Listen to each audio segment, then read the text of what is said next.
ያለፈው አልፏል። ህይወት ብርቱ ሰልፍ ነው። ኢዮብ ምዕራፍ 7 ቁጥር 1 ላይ የተጻፈ ነውጥ አለ፣ ችግር አለ፣ ውጊያ አለ። ግን ከውጊያ ስልት አንዱ ትልቁ ጥበብ ማመስገን። አሜን። ምስጋና ድል ይገኛል። አሜን። ማወጅ። አሜን።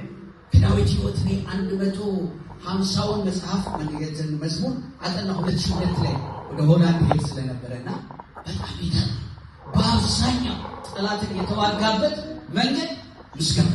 አሜን። ክብር ለኢየሱስ ይሁን። አሜን። ሲያን መዝሙር ተነስተን ዘምራለን። ታውቁታላችሁ። በምስጋና ዘመቱ። አሜን። በምስጋና መቼ? ዛሬ። አሜን። በምስጋና ተዋጉ። በዝማሬ እስራኤል ለውጊያ ጦርነት ሲወጣ ጠላትን በትምክህት ሲሞክር ሲመጣ ይሁዳም አምላኩን ማመስገን ሲጀምር እግዚአብሔር አስነሳ ድብቅ ጦር።